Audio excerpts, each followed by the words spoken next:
ये इसमें जरा सीने से चला रहा है।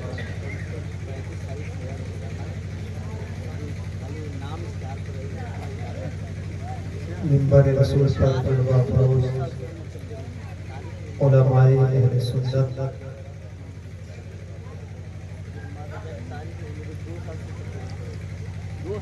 नकीब इजलास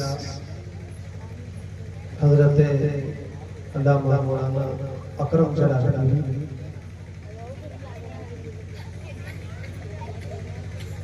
आसमान शायरी के ताबीला सितारा आली जनाब काबिल हजरत जनाब नाफरम मुमताज आसर टांगी और मोहित गिरामी आली जनाब मौलाना मोहम्मद आफाक साहब मुजद्दिदी और दीगर जिनको मैं पहचानता नहीं उन सब और अवाम अहले सुन्नत ख़वातीन सलाम अस्सलामु अलैकुम व रहमतुल्लाहि तआला व बरकातहू। नहमदुहु व नुसल्लिमु अला रसूलिहिल करीम अम्मा बाद फ़अऊज़ु बिल्लाहि मिनश शैतानिर रजीम बिस्मिल्लाहिर रहमानिर रहीम व युअल्लिमुहुल किताब वल हिकमा इला आखिरिल आया सदक़ल्लाहुल अज़ीम व सदक़ रसूलुहुन नबियुल अमीनुल करीम। बारगाह रिसालत में लहक कर अपनी अकीदत और तौहीदारी के सबूत पेश करें। पढ़ें आवाज़ बुलंद अल्लाहुम्मा सल्लि अला सय्यिदिना व शफीना व हबीबना व मौलाना सलातन व सलामुन अलैका या रसूलल्लाह सलातन व सलामुन अलैका या हबीबल्लाह। दंग है ये देख कर,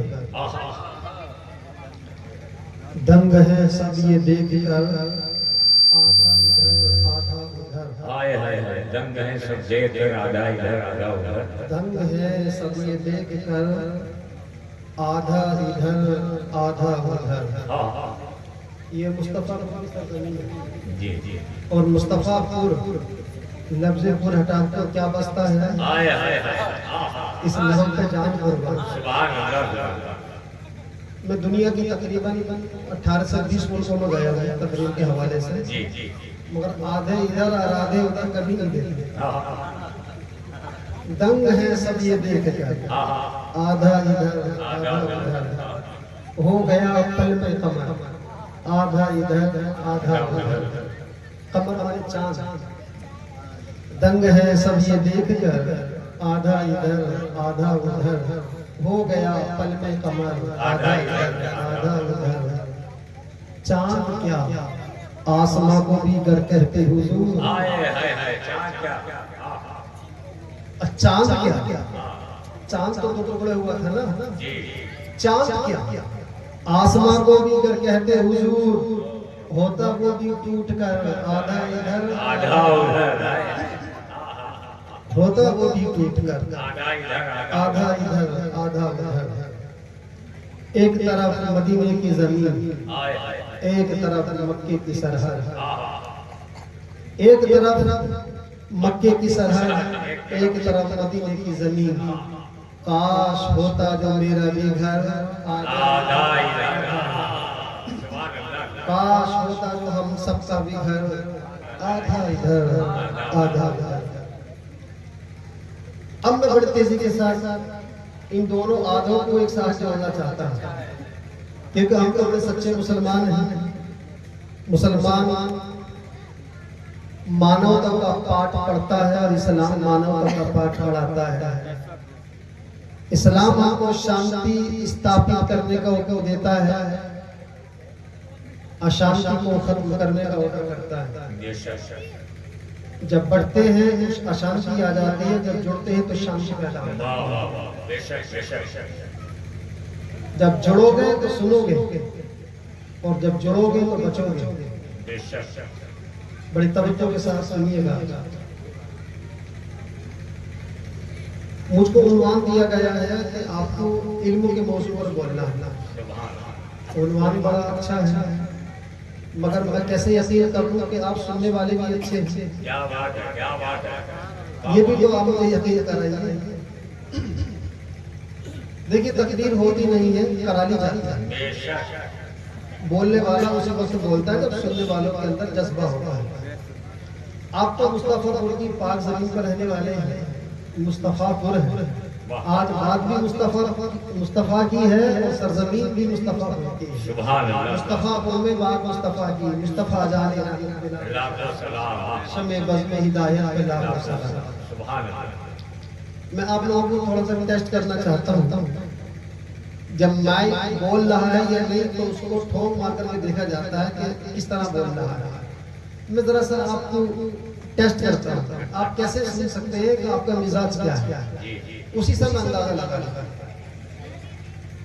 आला हज़रत इमाम अहले सुन्नत, मेरे रजा तेरे रजा सबके रजा अच्छे रजा इमाम मोहम्मद रजा रहमतुल्लाहि ताला अलैहि की लिखी हुई बड़ी प्यारी नाते पाक है। देखिए आवाज का एक से एक शहंशाह, आवाज का एक से एक बड़ा जादूगर यहाँ पर मौजूद है। और मुमताज तानवी की मौजूदगी में तो खैर बड़े बड़े अच्छी आवाज वाले शर्माते हैं। मैं भी शर्माते शर्माते 2-3 शेर पेश कर दूं। मुमताज साहब आपके भी इजाजत है। हालांकि उनको आपको सुनना है, अभी सुना है, अभी और भी सुनेंगे। आबाद साहब मुजद्दिदी बड़े अच्छे नाम पढ़ते हैं, मगर मैं आपको टेस्ट करने के लिए कि आप किस तरह सुन सकते हैं। ये तो उनके अंदर हुनर है कि आपको जिस अंदाज में सुनवा दे आपसे। मेरे अंदर वो हुनर नहीं है। एक मर्तबा दुरूद पाक पढ़ो। अल्लाहुम्मा सल्ली अला सय्यिदिना व शफीना व हबीबिना मौलाना मुहम्मदिन व आलिहि वसल्लम। अब आप अपनी बेदारी का सबूत जरूर दीजिएगा। अगर दाद नोटों से भी ना दे तो होठों से जरूर दीजिए, और अगर दोनों से दे तब भी कोई बात नहीं है, मेरी तरफ से कोई मुआवजा नहीं। नोटों से भी दे और होठों से भी दे, मगर होठों से जरूर दीजिए। 2-3 शेर पढ़ता हूँ और आपका मूड बनाने की कोशिश करता हूँ। ऐसा लग रहा है कि आप बिल्कुल साउंड और बिल्कुल साइलेंट पोजीशन में, इस साइलेंट मूड से बाहर आइए। लम्हे जाते नज़ीरों का भी नज़र, लम्हे जाते नज़ीरों का भी नज़र, मिसले तूने शुद्ध पैदा जाना, नज़ीरों का भी नज़र, मिसले तूने शुद्ध पैदा जाना, जगराज को ताज तुरे सर सू है, तुझको शहद सरा जाना। सुभान अल्लाह। अल-बाहर वला वल-मौजूद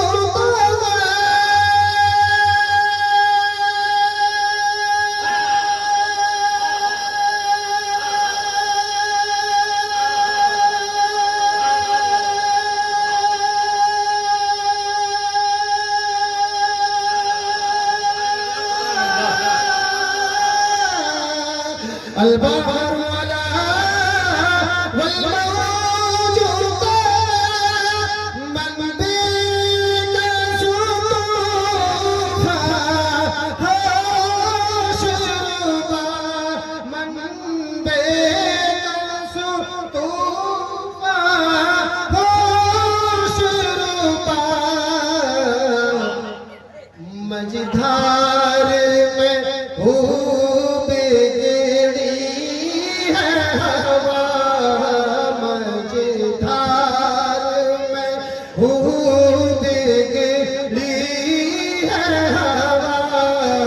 मोरी नैया पार लगा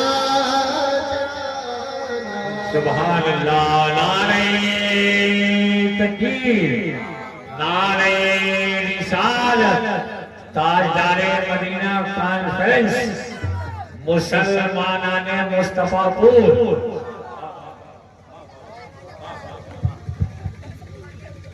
ऐसा लग रहा है कि बच्चों को ज्यादा समझ में आई है।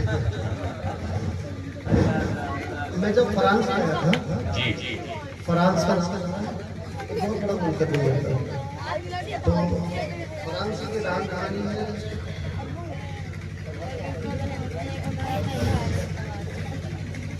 बड़ा दुनिया का खूबसूरत शहर है पेरिस, फ्रांस की राजधानी।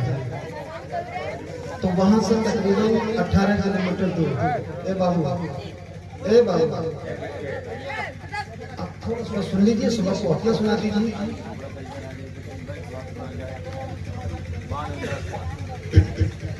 फ्रांस की राजधानी पेरिस उससे तकरीबन 18 किलोमीटर दूर एक गांव है। वहाँ के तो गांव भी हमारे शहर से अच्छे अच्छे। तो वहाँ प्रोग्राम था, मैंने पढ़ा था बड़े हॉल में, एक प्रोफेसर था पेरिस यूनिवर्सिटी का, अंग्रेज था, व्हाइट कलर का था, बाल भी सफेद थे। जब मैं पढ़ रहा था तो वो रोने लगा, हालांकि उर्दू उसकी जबान नहीं थी, वो समझ नहीं रहा था, मगर उसकी आंखों से आंसू आ गए। मैंने बाद में उससे पूछा, व्हाई वाज यू क्राइंग, आप क्यों रो रहे थे? उसने कहा, I was crying by inspiration in voice because a biggest magic in your voice. वो कहने लगा कि मैं आपकी आवाज से मुतासिर होकर रो रहा था, क्योंकि आपकी आवाज में जादू महसूस हो रहा था। Was touching in my heart, वो मेरे दिल को छू रही थी। तो मैंने उससे कहा कि not magic in my voice but a biggest magic in this कलाम, कलाम आला हज़रत। मैंने कहा ये जादू मुझ में नहीं है, ये जादू तो कलाम, उस कलाम में है जो कलाम का लिखने वाला, जिसको दुनिया आला हज़रत कहते हैं। सुभान अल्लाह। तो उसने जब मतलब पूछा तो उसको मतलब समझाया तो बड़ा इंप्रेस हुआ। उसने कहा आई है बिकेम अ हाफ मुस्लिम, कहा कि मैं आज आधा मुसलमान हूं। मगर मुझे लग रहा है कि हमारे सुन्नी मुसलमानों को समझ में नहीं आ रही है। समझ में आ रही है कि नहीं? अरे दिमाग समझे न समझे, मगर दिल समझता है। क्योंकि लिखने वाला इमाम है तो सुनने वाले भी गुलाम है। जगराज को ताज तुरे सर सू है, तुझको शहे दूसरा जाना। अनफियत शयो वसखा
और रूह फिदा फज़ीद हर का यकशोला दिगर पर ज़ने शिका यकशोला दिगर पर ज़ने शिका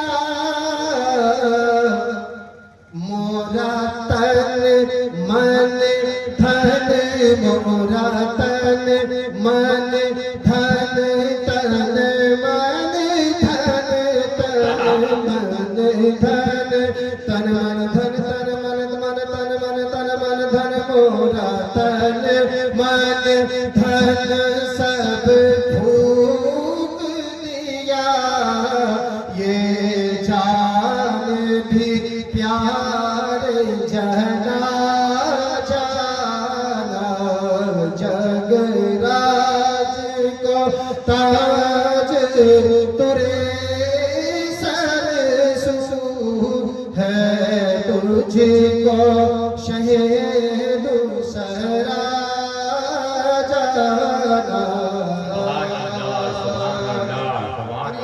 शेर है आखिरी शेर है। अब इसी से आप जरा सा और थोड़ा सा हिल जाइए, महसूस हो जाए कि आप सुने को देखते जगराज को ताज तुरे सरसू है तुझको शहीद सरा जाना। बस खामे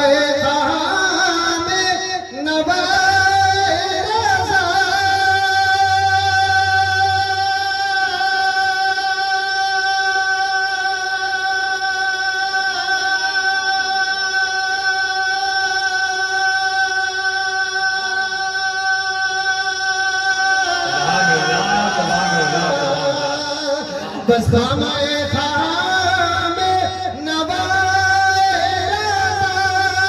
नए तर्ज मुरी नए रंग मेरा नए तर्ज मुरी नए रंग मेरा इरशाद अहीबा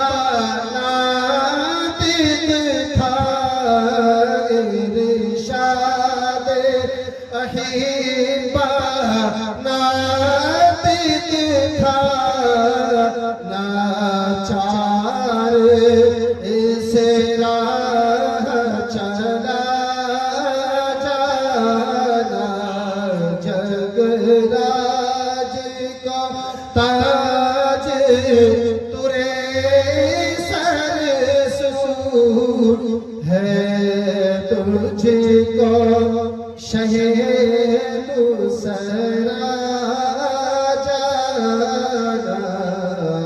सुभान अल्लाह सुभान अल्लाह। अरे मुस्तफा वालों कुछ तो जाहिर कर दो कि हम मुस्तफापुर में रहते हैं, चंदोली में रहते हैं ना आप लोग।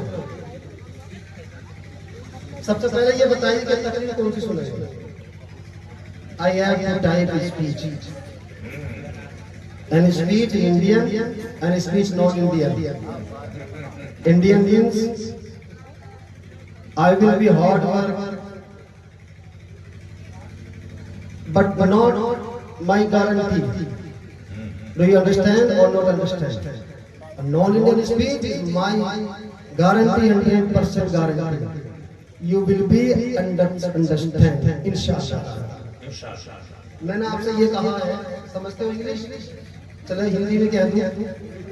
मैंने ये कहा कि मेरे पास दो तरह की तकरीरें हैं, एक इंडियन और एक नॉन इंडियन। इंडियन का मतलब ये है कि हम मेहनत से नोट करेंगे, आपकी समझ में आए ना आए हमें कोई मतलब नहीं, बाउंस हो जाए। और इंडियन नॉन इंडियन का मतलब ये है कि हम जो आपसे कहेंगे वो आप समझेंगे। और मैं समझता हूँ कि ये सबसे ज्यादा अहम बात है इस वक्त पूरी दुनिया में मुसलमानों पर और खुसूसियत के साथ हिंदुस्तान के मुसलमानों पर हिंदुस्तान के मुसलमान जितने बुरे दौर से इस वक्त गुजर रहे हैं, इससे बुरा वक्त आज तक हिंदुस्तान के मुसलमानों ने देखा नहीं।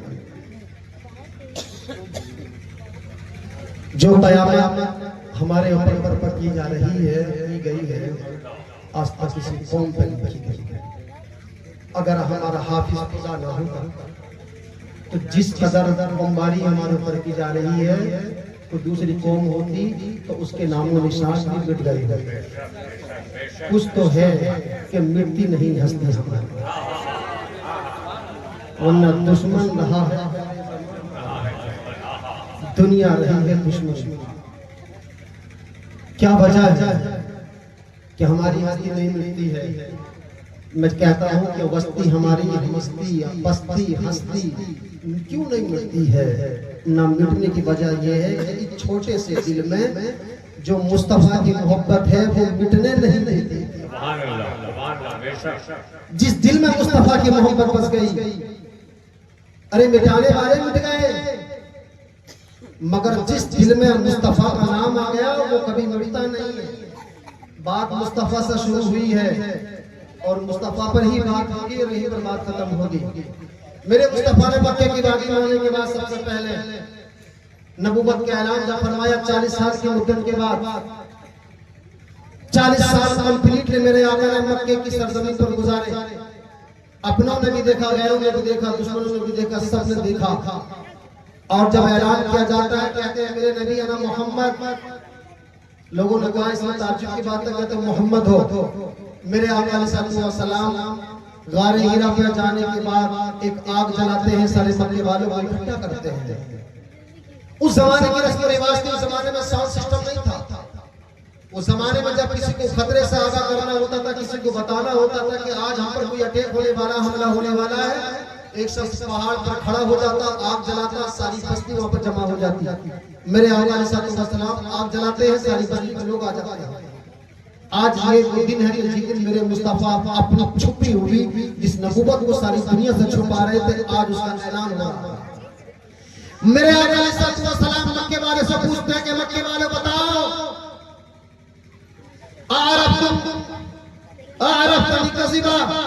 क्या तुमने कभी मुझे झूठा महसूस किया कि कभी तुमने देखा है कि मैंने कभी कोई झूठ बोला हो? अल्लाह के नबी अलैहिस्सलाम के सामने अबू जहल भी खड़ा, अबू लहब भी खड़ा, मेरे नबी के जितने भी लोग थे सब मेरे नबी की अमानत का, मेरे नबी की सदाकत का ऐलान करते थे, मेरे पैगंबर की सदाकत की कसमें खाते थे। मेरे नबी की बारगाह में आकर के अबू जहल जैसे मेरे नबी की बारगाह में अमानत रखते थे, मेरे नबी को अमीन कहते थे। अबू लहब कहने लगा कि मोहम्मद तुम हो तो हमारे भतीजे, मगर तुम्हारी सदाकत का एतराफ करते हैं, तुम हो तो छोटे, मगर तुम्हारी अमानत का एतराफ करते हैं। हमने तुमको उस वक्त से देखा है कि जब तुम पोतरों में थे, हमने तुमको उस वक्त से देखा है जबकि हलीमा तुम्हें दूध पिला रही थी, तुम्हारी जवानी को भी देखा, 40 साल की मुद्दत हो गई, तुम्हारे चेहरे पर बाल सफेदी आने लगी है, तुम्हारे बचपन से लेकर तुम्हारी जवानी और आज बुढ़ापे में कदम कर दिया, सब कुछ देख लिया है। मोहम्मद कभी तुमने झूठ नहीं बोला है, मोहम्मद कभी तुमने अमानत में खयानत नहीं की है, जो तुम कहोगे हम मानेंगे। मेरे नबी फरमाते हैं अच्छा ये बताओ, अगर मैं तुमसे कहूं कि इस पहाड़ के पीछे बहुत बड़ा काफिला है जो मक्के पर हमला करने वाला हो, मेरी बात की तस्दीक करोगे? मक्के वालों ने एक सवाल कहा था, मोहम्मद अगर तुम कहो तो अपने बच्चों को लेकर के खड़े हो जाए और आने वाले काफिले के सामने तलवार लेकर के खड़े हो जाए, इसलिए कि अभी तुमने झूठ नहीं बोला है। आज पहली मर्तबा तुम अपनी सदाकत के बारे में पूछ रहे हो। अरे तुम तो पूछ बात में रहे हो, मक्के की सरजमीन का बच्चा बच्चा मोहम्मद की सदाकत का ऐलान करता है, तुम तो आज पूछ रहे हो। 40 साल से मक्के का बच्चा बच्चा मोहम्मद की अमानत का बरसरे आ रहा है। सुभान अल्लाह, नारे तकबीर, नारे रिसालत, ताजदारे मदीना कॉन्फ्रेंस, हुजूर मुफक्किरे मिल्लत, नारे तकबीर, नारे रिसालत। मेरी माँ बहन सुनो, मैं आज आपको एक मैसेज देने के लिए आया। आज जिस तरह से हमारे मुखालिफों को यूनाइट किया जा रहा है, सबको अखंडित किया जा रहा है, खंडित किया जा रहा है, एक किया जा रहा है, आज तुम्हें भी जरूरत है कि बेदार हो जाओ, अपनी मसाजिद को मदरसों को आबाद रखो। अल्लाह के पैगंबर अलैहिस्सलाम उसी गारे हीरा की चोटी पर खड़े होने के बाद पूछते हैं बताओ अगर मैं तुमसे कहूं कि काफिला हमला करने वाला तो मानोगे? कहने लगे कि बिल्कुल बैसबाज मोहम्मद, कभी हमने आज तक आपकी ज़बान से झूठ नहीं सुना है, बिल्कुल तुम्हारी बात मानेंगे, बोलो क्या कहते हो? अल्लाह के नबी अलैहिस्सलाम फरमाते हैं कि सुनो, मैं कहना ये चाहता हूं कोई काफिला कोई हमला करने वाला नहीं है। अल्लाह ने मुझे नबी बनाया है, मैं अपनी नबूवत का ऐलान करता हूं। पहली वही नाज़िल हुई, हज़रत जिब्रील आने के बाद में पढ़ा इक़रा बिस्मि रब्बिकल लज़ी खलक़, ऐ महबूब पढ़ो उसके नाम से पढ़ो जिसने तुम्हें पैदा किया। अल्लज़ी अल्लमा बिल क़लम, उसके नाम से पढ़ो कि जिसने कलम को सिखाया, कलम से चलना सिखाया, कलम को चलाना सिखाया। अल्लाह के पैगंबर अलैहिस्सलाम पे ये आयत करीमा सबसे पहली आयत करीमा नाज़िल हुई। आओ मैं आपसे पूछता हूं, जरा सा तवज्जो के साथ मुझे जवाब देते हुए चलिए। मेरे नबी ने सबसे पहले जब नबूवत का ऐलान फरमाया, अल्लाह की वहदानियत का ऐलान किया मक्के की सरजमीन पर, ये हालात क्या थे? मक्के के अंदर जिसको हज़रत इब्राहिम अलैहिस्सलाम ने अल्लाह का घर बनाया था, 360 बुतों की पूजा की जा रही थी। अल्लाह के पैगंबर ने सबसे पहले जब कुरान नाज़िल हुआ, कुरान की आयत पहली नाज़िल हुई, वो इक़रा बिस्मि रब्बिकल लज़ी खलक़ की आयत नाज़िल हुई। हम सवाल करते हैं कि मौला, जिन हालात में, जिस कंटेंट्स में, जिस पोजीशन में, जिस बैकग्राउंड में आयत करीमा नाज़िल की गई है, उसका बैकग्राउंड तो ये था, सबसे पहले ऐलान ये किया जाता है, या अय्युहन्नास उअ्बुदू रब्बकुम अल्लज़ी खलक़कुम, ओ लोगों इबादत करो उस रब की जिस रब ने तुम्हें पैदा फरमाया है। मगर अल्लाह की वहदानियत का ऐलान नहीं किया जा रहा है, अल्लाह की इबादत की जानिब नहीं बुलाया जा रहा है। सबसे पहले आयत करीमा नाज़िल हुई थी, तो ये आयत करीमा आती है, या अय्युहन्नास अकीमुस सलावात व ज़कात, आओ नमाज कायम करो, ओ लोग आओ अल्लाह की बारगाह में ज़कात दो। सबसे पहली आयत करीमा नाज़िल होनी थी, तो ये आयत करीमा नाज़िल हुई वल हज व नफ़रत इल्लाह, ओ लोग आओ अल्लाह के लिए हज और उम्र की अदायगी करो।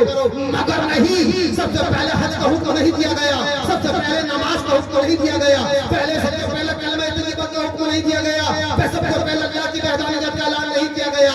सबसे पहले जो हुक्म दिया गया इक़रा बिस्मि रब्बिकल लज़ी खलक़ का ऐलान किया गया। इसकी वजह क्या है मौला? सबसे पहले तेरे नबी ने अपनी नबूवत का ऐलान फरमाया है, तो तेरी वहदानियत का ऐलान होता। मोहम्मद मुस्तफा अपने कमालात को बयान फरमाते, अपने परफेक्शन को सारी दुनिया के सामने रखते। फिर आखिर कौन सी वजह थी कि सबसे पहले इक़रा बिस्मि रब्बिकल लज़ी खलक़ का ऐलान किया गया? सबसे पहले तालीम की बात कही गई। मेरे नबी की नबूवत का नुक्ता आज़ाद इक़रा बिस्मि रब्बिकल लज़ी खलक़ से किया जा रहा है। हमारे आका की नबूवत पर सबसे दलील के तौर पर जो सबसे पहले कुरान की आयत नाज़िल हो रही है, इक़रा बिस्मि रब्बिकल लज़ी, कहा कि कौम पढ़ो, कौम को पढ़ना सीख, कौम को पढ़ना जान। सबसे पहले तालीम की अहमियत क्यों बताई जा रही है? जवाब आता है इसलिए सबसे पहले पढ़ाई के लिए कहा जा रहा है। कहा कि लोगों, ए महबूब तुम्हारी कौम अशिक्षित है, ए महबूब तुम्हारी कौम जाहिल है, ए महबूब तुम्हारी कौम अनपढ़ है। तुम्हारा पैगाम क़यामत तक के लिए है, तुम्हारा पैगाम सारी दुनिया के लिए है। ए महबूब, अपनी उम्मत को सबसे पहले तालीम दो, अपनी उम्मत को सबसे पहले पढ़ना सिखाओ, अपनी उम्मत को सबसे पहले लिखना सिखाओ। इसलिए कि तुम्हारी उम्मत पढ़ना सीख गई तो अल्लाह की वहदानियत तुम्हें जान जाएगी। तुम्हारी उम्मत पढ़ना सीख गई तो नमाज पढ़ना भी जान जाएगी। तुम्हारी उम्मत जब पढ़ना सीख गई तो ज़कात देना भी जान जाएगी। तुम्हारी उम्मत जब पढ़ना सीख गई तो अल्लाह के लिए सजदा करना भी जान जाएगी। सबसे पहले अपनी उम्मत के हाथ में कलम दे दो, इसलिए कि तुम्हारी उम्मत को दुनिया पर शहंशाही करनी है, तुम्हारी उम्मत को सारी दुनिया पर हुकूमत करनी है, तुम्हारी उम्मत को सबसे पहले सारी दुनिया के लोगों ने अपने कदमों में झुकाना है। ए मोहम्मद, तुम चाहते हो तुम्हारी उम्मत हुकूमत करे तो अपनी कौम को पढ़ना सिखाओ।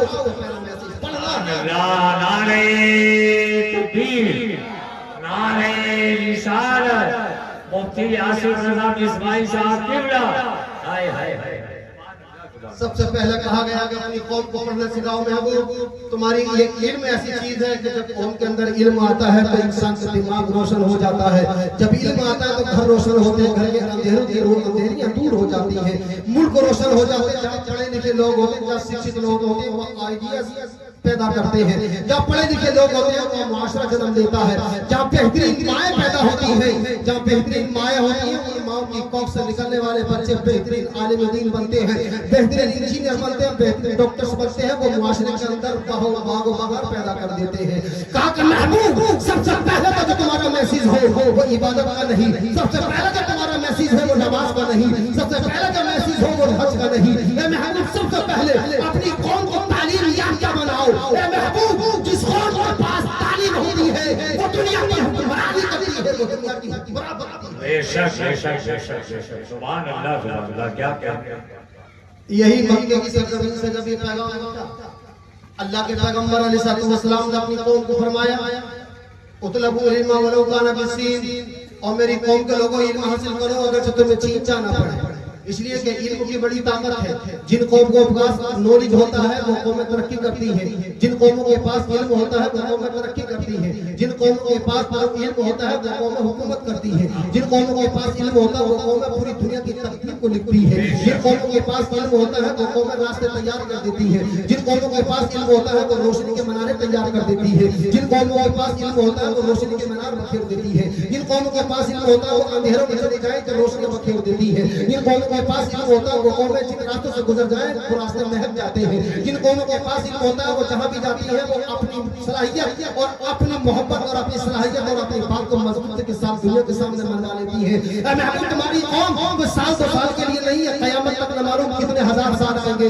महबूब तुम चाहते हो कि तुम्हारा नाम हो, महबूब तुम चाहते हो कि कुरान की तालीमात कयामत तक बाकी रहे, महबूब तुम चाहते हो कि तुम्हारी कौम पूरी दुनिया पर हुकूमत करे, महबूब तुम चाहते हो कि तुम्हारी कौम सारी दुनिया की हुक्मरान बनी रहे। तो महबूब अपनी कौम को सबसे पहले पढ़ना सिखाओ, इसलिए कि दुनिया की तारीफ है जो कौम तालीम में पीछे रह जाती है वो दुनिया की मखदूम बन खादिम बनकर रहती है, और जो कौम तालीम में आगे बढ़ जाती है वो दुनिया की मखदूम बन जाती है। बेशक नारे तकबीर नारे रिसालत ताजदारे मदीना कॉन्फ्रेंस मशरक़े आला हज़रत।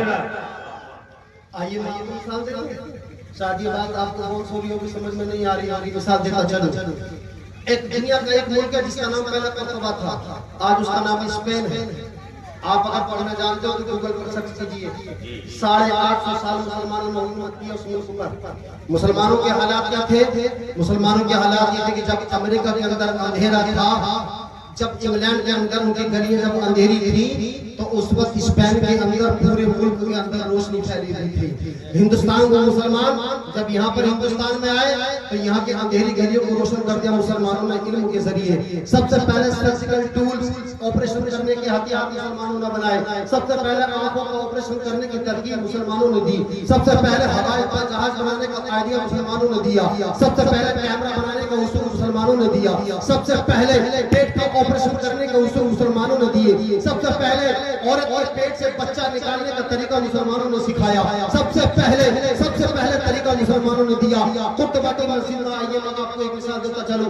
850 बरस हुकूमत की मुसलमानों ने कुर्तबा के सरजमीन पर सारी दुनिया में कुर्तबा की मिसालें दी जाती थी, सारी दुनिया के अंदर मुस्लिम हुक्मरानों की मिसालें पेश की जाती थी। तो सारी दुनिया के अंदर फ्रांस अपने आप को बड़ा बड़ा मुल्क कहलाने वाला फ्रांस कुर्तबा से उलमा बुलाए जाते थे, वहां से साइंटिस्ट बुलाए जाते थे, वहां से इंजीनियर बुलाए जाते थे। अमेरिका के लोग कुर्तबा पढ़ने के लिए जाते थे, इंग्लैंड के लोग कुर्तबा पढ़ने के लिए जाते थे, थाईलैंड के लोग कुर्तबा पढ़ने के लिए जाते थे। अरे दुनिया के बड़े बड़े मुल्कों के लोग, चाहे वो रशिया के हो, चाहे वो बर्तानिया के हो, चाहे वो अमेरिका के हो, किसी भी मुल्क के रहने वाले क्यों ना हो, लोग पढ़ने के लिए कुर्तबा जाते थे। वहां पर मुस्लिम हुक्मरानों के सामने साल क्या करते थे, मुस्लिम मॉडल की कॉपी करते थे।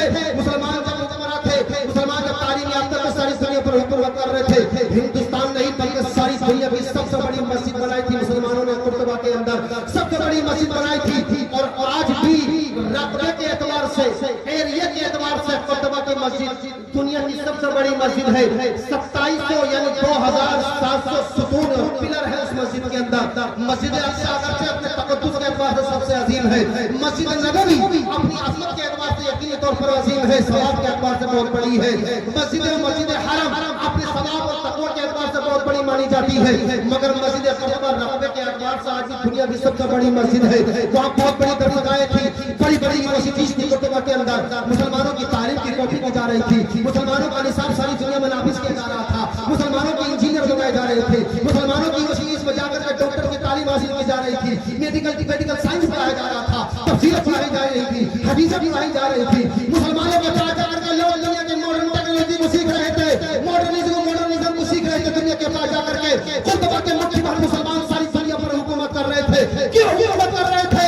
इसलिए कि मुसलमानों के पास इल्म था, मुसलमानों के पास तालीम थी, मुसलमानों के पास साइंस था, मुसलमानों के पास तफसीर थी, मुसलमानों के पास हदीस थी, मुसलमानों के पास उलूम थे। सारी दुनिया के लोग मुसलमानों से इल्म की भीख मांग रहे थे।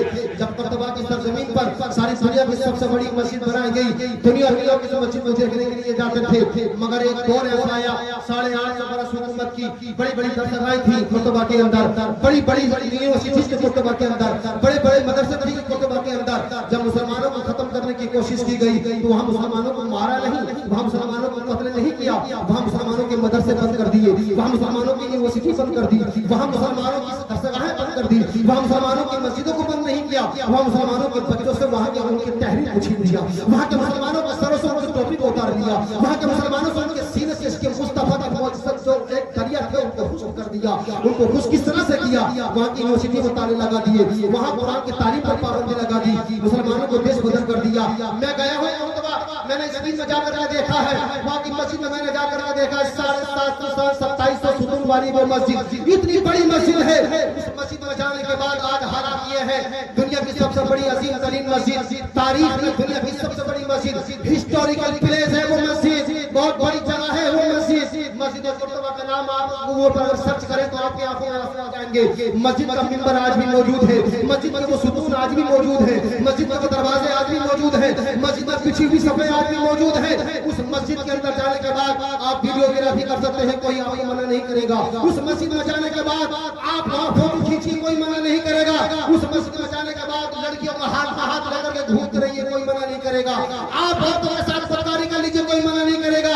यहाँ तक कि अगर उस मस्जिद में आप अगर सिला कर रहे हैं तो कोई भी पुलिस आपको रोकने वाली नहीं है। मगर वहाँ पर मना क्या है, इसलिए मना ये है अल्लाह की बारगाह में वहाँ सजदा नहीं कर सकते हो। अगर आपने सजदा करने की कोशिश की तो बहुत मुमकिन है कि आपको जेल में डाल दिया जाए, और यह भी हो सकता है कि वहीं पर आपके हाथ और आपके सर को तोड़ दिया जाए। मैंने भी कोशिश की थी वहाँ पर 2 रकात नमाज पढ़ने की, इसलिए कि वही सरजमीन है जहाँ पर अल्लामा इब्ने हज़्म अंदलुसी यहाँ पर पैदा हुए हैं, इमाम कुर्तुबी यहाँ पर पैदा हुए हैं, इमाम काज़ी अयाद इसको मोहब्बत के इमाम यहाँ पर पैदा हुए हैं, बड़े बड़े उलमा पैदा हुए थे। मैंने भी कोशिश की 2 रकात नमाज पढ़ने की। मैंने गायक से कहा कि मुझे भी नमाज पढ़ने की इजाजत मिल जाए। उसने कहा कि नमाज के सिवा सब कुछ कर सकते हो, आप चाहो नंगे घूमना तो नंगे घूम सकते हो, कोई मना नहीं करेगा। आप चाहते हो यहाँ पर थूकना थूक दो, कोई मना नहीं करेगा। आप चाहते हो यहाँ पर संजा करना तो संजा कर लो, कोई मना नहीं करेगा। मगर क्या अल्लाह की बारगाह में तुम संजा करना चाहते हो तो नहीं कर सकते। लोगों मैं आपसे पूछना चाहता हूँ, मेरा ज़मीन हिल गया, मेरा कलेजा बहक गया। मौला यही वो मिंबर था जहाँ से आवाज उठती थी, सारी दुनिया में उसकी आवाज को सुना जाता था। यहाँ पर इस मिंबर पर खड़े होने वाला इमाम सारी दुनिया को पैगाम देता था। इस मिंबर पर खड़े होने वाला इमाम साइंस की तालीम देता था। इसी मिंबर पर खड़े होने वाला इमाम तफसीर की तालीम देता था, मॉडर्न एजुकेशन की तालीम देता था। इसी मिंबर पर खड़े होने वाला इमाम लोगों को हदीस सिखाता था, सीरत रसूल सिखाता था, मॉडर्न साइंस सिखाता था, अरे मॉडर्न टेक्नोलॉजी सिखाता था, मेडिकल साइंस की तालीम इसी मिंबर पर दी जाती थी। ए मौला आज इस मस्जिद में क्या हो गया है? इस मस्जिद में तो बड़े बड़े औलिया नमाज पढ़ते थे, बड़े बड़े अख्ताब नमाज पढ़ते थे, बड़े बड़े अब्दाल नमाज पढ़ते थे। मैंने पूछा उसने गाइड से, जरा ये तो बता कि मस्जिद में नमाज क्यों नहीं पढ़ सकते हैं? कहा कि इसलिए नहीं पढ़ सकते हैं, इस नजर से नहीं पढ़ सकते हैं। आओ मुसलमानों का मदरसे दिखाता हूँ, दिखाई बड़ी बड़ी दरसगाह है। ये वो दरसगाह है जहाँ पर इमाम कुर्तुबी दर्स देते थे, ये वो जगह है जहाँ अल्लामा इब्ने हज़्म अंदलुसी ने बड़ी बड़ी किताबें लिखी है, यही वो जगह है जहाँ काज़ी अयाद ने बैठ करके यहाँ पर शिफा शरीफ लिखी है जो दुनिया में सीरत रसूल पर सल्लल्लाहु अलैहि वसल्लम पर बड़ी मशहूर किताब है, यही वो जगह है। मगर होता गया है जब मुसलमानों को खत्म करने की कोशिश की गई, जब ईसाइयों ने चाहा कि मुसलमानों का वजूद खत्म कर दे और यहाँ पर मुसलमानों की हुकूमत खत्म करके अपनी हुकूमत कायम करें, तो मुसलमानों को मारा नहीं, मुसलमानों के मदरसों को बंद कर दिया, मुसलमानों के दरसगाहों में ताले लगा दिए, मुसलमानों के कुरान और तालीम को पाबंदी लगा दी, मुसलमानों की हदीस पर पाबंदी लगा दी, मुसलमानों के उलूम उनसे छीन लिए गए। हुआ ये कि जब मुसलमानों के मदरसे बंद हो गए तो वहाँ पर से इमाम पैदा हो गए, तो मस्जिदों को इमाम मिलना बंद हो गए, मदरसे बंद कर दिए गए, यहाँ से मुअज्जिन मिलते थे, मुअज्जिन मिलना बंद हो गए, सारी मसाजिद ऐलान हो गई। कहा उसकी वजह यह है मुसलमानों के पास तालीम थी, मुसलमान हुकूमत कर रहे थे, मुसलमानों से तालीम छीन ली, मुसलमान जाहिल हो गए, कुछ मुसलमान भाग गए छोड़ करके, कुछ मुसलमान अंग्रेजों के गुलाम बन गए। वही नुस्खा हिंदुस्तान की सरजमीन पर अपनाने की कोशिश की जा रही थी कि मदरसे का वजूद छीन लो मुसलमानों से, दरसगाहें छीन लो मुसलमानों की, कुरान छीन लो मुसलमानों से, हदीस छीन लो मुसलमानों से, मुसलमानों से इल्म से दूर कर दो मुसलमानों को, मैनस्ट्रीम से दूर कर दो मुसलमानों को। इनके पास कुरान नहीं रहेगा, रोशनी खत्म हो जाएगी, इनके पास हदीस नहीं रहेगी, मुसलमान अंधेरे में चले जाएंगे, मुसलमानों के पास दरसगाहें बंद हो जाएंगी, कुरान सिखाने वाले नहीं रहेंगे, अरे उलमा पैदा नहीं होंगे, खुतबा पैदा नहीं होंगे, तो नाते रसूल पढ़ के लोगों के दिलों में इसके मुस्तफा की चिराग जलाने वाले इन जैसे अल्लामा मुमताज तांडवी जैसे उलमा मुमताल्लमा, अकरम जलालपुरी जैसे नौकबा, ये मदरसों की पैदावार है। अरे मदरसों को बंद कर दो ना नौकबा पैदा होंगे, मदरसों को बंद कर दो ना शायर पैदा होंगे, मदरसों को बंद कर दो ना मुअज्जिन पैदा होंगे, मदरसों को बंद कर दो ना खुतबा पैदा होंगे, मदरसों को बंद कर दो ना इमाम पैदा होंगे, मदरसों को बंद कर दो ना खतीब पैदा होंगे। जब खतीब पैदा होंगे तो खुतबा कौन देगा? जब उलमा ना होंगे तो इस कौम को समझाएगा कौन? जब ये शायर नहीं होंगे तो कौम के दिल में इसके मुस्तफा के तराने पढ़ के इनके इश्क को जगाएगा कौन? जब ये नौकबा नहीं होंगे तो उलमा को पेश करने वाला कौन होगा? ताकि मदरसों को बंद कर दो। वो लोग जब तक तुम्हारे मदरसे आबाद है, जब तक तुम्हारे मदरसे में दरगाह में तुम्हारे बच्चे पढ़ रहे हैं, तुम्हारा दीन जिंदा है, तुम्हारा इस्लाम जिंदा है, तुम्हारा जमीन जिंदा है, तुम्हारी औलाद जिंदा है, तुम्हारी नस्लें जिंदा है, तुम्हारे चेहरे पर दाढ़ियां जिंदा है, तुम्हारे सर पर टोपियां जिंदा है। जिस दिन मदरसों की तालीम खत्म हो गई, नमाज जनाजे पढ़ने वाला भी कोई नहीं मिलेगा। जनाजे सड़ते रहेंगे, उलमा के लिए तरसते रहेंगे, कोई नमाज जनाजे पढ़ने वाला भी नहीं मिलेगा। जिस दिन मदरसे बंद हो गए, उस दिन तुम्हारे जनाजे मैदानों में रखे रहेंगे, घरों में रखे रहेंगे, कोई नमाज जनाजे पढ़ने वाला न मिलेगा। ओ मुसलमानों, जब से बहुत करिए करो और करते रहो, मगर सबसे पहले अपनी कौम को शिक्षित बनाओ, अपनी कौम को अहले इल्म बनाओ, अपनी कौम को मुफस्सिर बनाओ, अपने बच्चों को इंजीनियर भी बनाओ, अपने बच्चों को डॉक्टर भी बनाओ, अपने बच्चों को साइंटिस्ट भी बनाओ, अपने बच्चों को मुफस्सिर भी बनाओ, अपने बच्चों को मुहद्दिस भी बनाओ, अपने बच्चों को ऑप्टिकल भी बनाओ, अपने बच्चों को बेहतरीन वकील भी बनाओ, अपने बच्चों को ऐसा पढ़ा लिखा बनाओ कि तुम्हारा बच्चा अगर कोर्ट में हो तो हाई कोर्ट की जज की कुर्सी पर बैठा हुआ हो और सुप्रीम कोर्ट में जाए तो चीफ जस्टिस के हक से सारी दुनिया के फैसले। वाह वाह वाह वाह, सुभान अल्लाह। नारे तकबीर, नारे रिसालत, जश्न ईद मिलादुन नबी, मजहब इस्लाम, हुजूर मुफत्तिर मिल्लत मुफ्ती आसिफ रजा मिसबाही साहब किबला। वाह वाह वाह वाह वाह वाह। याद रखिए, सुप्रीम कोर्ट हो या हाई कोर्ट हो, माननीय हाई कोर्ट और माननीय सुप्रीम कोर्ट, ये हमारे इदारे हैं, ये हमारे इदारे हैं, हम इनका एहतराम करते हैं। हमारी पेशानी सुप्रीम कोर्ट के लिए झुकी है। मगर एक बात तो बताओ, सुप्रीम कोर्ट की दरो दीवार फैसला नहीं करती, उसकी ईंटें कलम नहीं चलाती है। सुप्रीम कोर्ट की दरो दीवार का एहतराम, वहाँ पर रखी हुई बेंचों उनका भी एहतराम है, क्योंकि वो न्यायपालिका है, वो हमें न्याय देती है, न्यायाधीश बैठते हैं। मगर जो फैसला लिखते हैं वो कौन लिखता है? वो इंसान लिखता है, तो सुप्रीम जज होता है, वो फैसला लिखता है।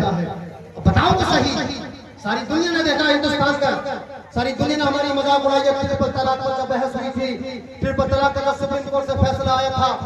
वहाँ वकील कौन थे? वकील भी वो जानने वाले थे, वकील बहस कर रहे थे तलाक के बारे में, जिनको तलाक की तो पता नहीं, जिनको जो कुरान नहीं जानते, जो हदीस नहीं जानते, और फैसला करने वाले भी वो थे जो कुरान और तफसीर से ना बने, जो कुरान तफसीर नहीं जानते। अगर वहाँ पर मुस्लिम बकला होता, हमारी कौम ने अपने बच्चों को वकील बनाया होता, हमारी कौम के बच्चे अगर हाई कोर्ट में वकील होते तो वहाँ पर अपने दीन की हिफाजत के लिए खड़े हो जाते।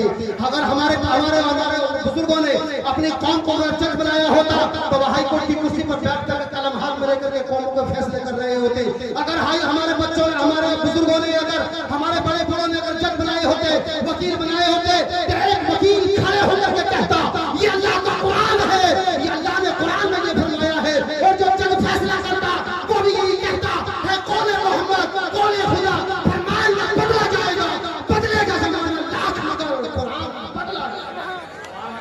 सुभान अल्लाह। नारे तकबीर, नारे रिसालत, इश्क मोहब्बत, इश्क मोहब्बत। मगर कुरान तो बदल दिया, कह दिया है कि तलाक तलाक नहीं है, अल्लाह का कुरान कहता है, कह दिया कि नहीं है। अगर कोई जब मुसलमान होता, आलिम दीन होता, उसका फैसला जब होता तो वो कहता है खुदा, ये कुरान न बदला जाएगा, बदलेगा हिंदुस्तान मगर कुरान न बदला जाएगा। अरे हम जहान को बदल सकते हैं, दुनिया के निजाम को बदल सकते हैं, और बदला है। हमने फितरत की आंखों में भी आंखें डाल कर बात की है, हमने जमाने के नेचर को बदल दिया है।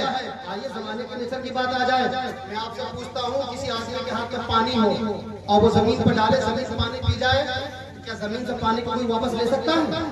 हाथ में तेल हो और तेल इसी से हाथ से गिरे, गिरने के बाद वो पानी तेल जमीन पी जाए, दुनिया का कोई भी साइंटिस्ट उस तेल को वापस नहीं ला सकता है। कितना भी बड़ा फिजिशियन क्यों ना हो, कितना भी बड़ा केमिस्ट क्यों ना हो, वो डूबे हुए तेल को, जमीन में बिखरे हुए तेल को, जिसको जमीन पी गई उसको वापस नहीं ला सकता। मगर मोहम्मद के गुलामों ने, मुस्तफा के गुलामों ने, मुस्तफा के चाहने वालों ने जमीन की फितरत को बदल दिया है। एक औरत मदीने की सरजमीन पर तेल देती है, तेल लेकर के अपने घर पे जाने जा रही है, हाथ से शीशी गिरी, टूट गई, टूटने के बाद में जमीन पर तेल गिरा, जमीन तेल को पी गई। कहने लगी उमर का जमाना है और मेरा तेल पी गई। हजरत उमर की बारगाह में वो औरत जाती है, जाने के बाद कहती है उमर तुम तो इस्लाम में आलम इंसानियत, आलम इस्लाम के खलीफा हो, ए उमर तुम तो आदम असहाब हो, ए उमर तुम्हारा अदल तो बड़ा मशहूर है। सैयदना उमर बिन खत्ताब कहते हैं माई हुआ क्या है, क्या बात है, कितने गुस्से में हो। कहने लगती है अरे तुम्हारे जमाने अदालत में, तुम्हारे दौरे हुकूमत में, तुम्हारे जमाने खिलाफत में इतना बड़ा जुल्म मेरे साथ हुआ है। पूछते क्या जुल्म हुआ? कहा कि मेरे हाथ से तेल की शीशी गिरी, टूट गई और तेल को जमीन पी गई।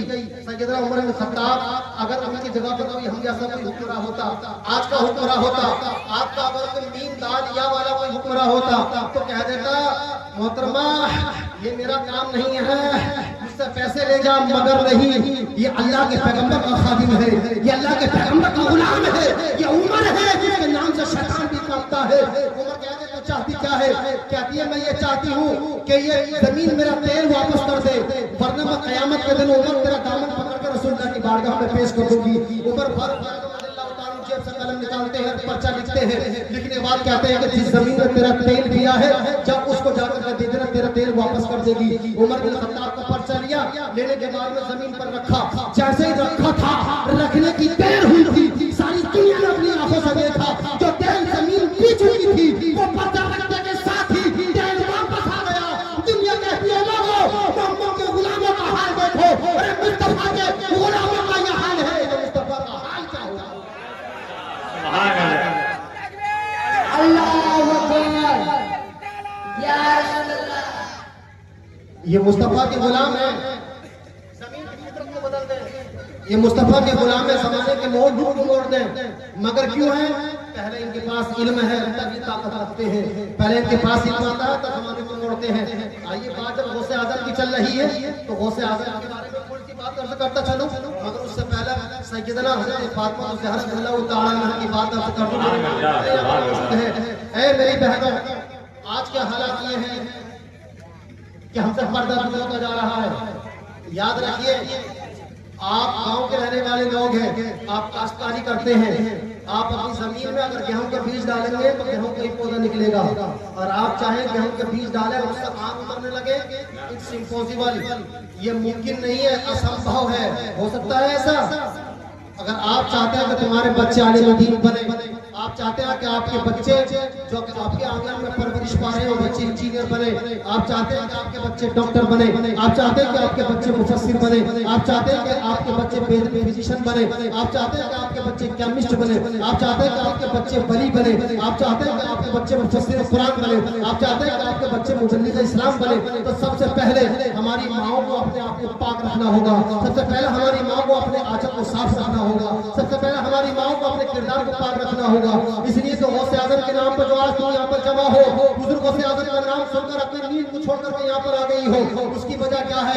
हुजूर गौसे आजम की माँ का किरदार देखो, हुजूर गौसे आजम की माँ की सीरत देखो, हुजूर गौसे आजम जैसी माँ हो तभी बेटे गौसे आजम पैदा होते हैं, माँ फातिमा हो तब हुसैन पैदा होते हैं, माँ जब माँ इमाम हज़रत ख्वाजा गरीब नवाज जैसी पाक साफ हो तो तब ख्वाजा गरीब नवाज जैसा बच्चा पैदा होता है। हुजूर गौसे आजम छोटे से है, छोटे से अकेला बेटा है, अपनी माँ से कहते हैं कि माँ मेरा जी चाहता है मैं बगदाद चला जाऊं और वहां जाकर के इल्म हासिल करूं। हुजूर गौसे आजम की माँ कहती है बेटे मेरा तन्हा बेटा, मेरा एक शहजादा है, बेटे तुम्हारे बाप भी नहीं है, बेटे मेरा कोई और सहारा भी नहीं है, मगर तुमने आज ऐसी बात कह दी है जिसकी वजह से मेरा दिल निकला जा रहा है, मैं तुमसे मना करूं तो कैसे करूं? कहते हैं कि माँ बगदाद के अंदर जामिया निज़ामिया बहुत बड़ा इदारा है, मैं वहां पर जाकर इल्म सीखना चाहता हूं, मैं अल्लाह के दीन का मुबल्लिग बनना चाहता हूं, मैं अल्लाह के दीन का मुफस्सिर बनना चाहता हूं, कुरान का मुफस्सिर बनना चाहता हूं, हदीस का मुहद्दिस बनना चाहता हूं, मैं विलायत के दर्जे पर फाइज होना चाहता हूं, ए मां मैं इल्म हासिल करना चाहता हूं। मां कहती है बेटे अगर एक मिनट के लिए तुम इनसे जुदा हो जाते हो मेरा कलेजा दहने लगता है, बेटे न मालूम कितने जमाने के लिए तुम बगदाद जा रहे हो। ईरान में रहती थी गौसे आजम की मां, कहती है बेटे तुम बगदाद जा रहे हो, तले तनहा जा रहे हो, जाओ तुम इल्म बात है, मैं मना नहीं कर सकती, इसलिए कि इल्म इंसान को बुलंद कर देता है, इसलिए कि इल्म इंसान को हुक्मरान बनाता है, इसलिए कि इल्म इंसान को जमीन से उठाकर ओजस्वरियत तक ले जाता है, इल्म इंसान को जमीन से उठाकर तख्त पर रख देता है, इल्म इंसान को बुलंद बनाता है, इल्म इंसान के सरों पर अजमतों पर किरदार की पगड़ियों को रख देता है। बेटे इल्म के मामले में नहीं रखूंगी, बेटे मेरा दिल फटता है, फटने दो, मगर बेटे तुम इल्म हासिल करने के लिए जा रहे हो, मुझे मैं नहीं रोक सकती। बुजुर्गों से आज़म रज़ियल्लाहु ताला इल्म हासिल करने के लिए आते हैं, ऐसा इल्म हासिल करते हैं, ऐसा इल्म हासिल करते हैं। बुजुर्गों से आज़म रज़ियल्लाहु ताला फरमाते हैं, बाज़िल तो तालम तो इल्मा हत्ता सिर्फ खुतबा, मैंने बगदाद के सरजमीन पर आने के बाद, मैंने बगदाद के सरजमीन पर मदरसे आने के बाद भूखा भी रहा हूँ, प्यासा भी रहा हूँ, मैं अपने घर वालों से भी दूर रहा हूँ, न घर वालों को मैंने देखा है, न मेरे घर वालों ने मुझे देखा है। मेरी माँ जो मेरी मनता में तड़पती रहती है, मैंने इतना इल्म हासिल किया है, इतना इल्म हासिल किया है, मैं सिर्फ इल्म हासिल करके आलिम दीन नहीं बना, अल्लाह ने मुझको इस इल्म के जरिए इतना बड़ा मर्तबा अता फरमाया है। मैं एक बच्चे से, मैं आया था ईरान से, एक बच्चा बनकर अल्लाह ने बगदाद की सरजमीन पर मुझे कुतुब बना दिया है। सुभान अल्लाह। तकबीर, नारे तकबीर, नारे रिसालत, नारे रिसालत, आसिफ रजा मुरादाबाद, फैजाने गौसे आज़म, फैजाने गौसे आज़म, फैजाने गरीब नवाज, इश्क मोहब्बत, इश्क मोहब्बत। जब माँ उम्मुल खैर होती है तो बेटा गौसे आज़म। अगर आप चाहते हो कि गौसे आज़म बने तो गौसे आज़म तो नहीं, गुलाम गौसे आज़म बेशक बेशक मुमताज खान भी जरूर बन सकते हैं, मगर तुम अपना किरदार मुमताज खान की जैसे नमाज अदा करा। आइए जरा बता दो सही, मुस्तफा मुख्तार कायनात है। आज कोई आदमी किसी गांव में प्रधान बन जाए तो अपनी बेटी को मार देता है चाहे इसमें।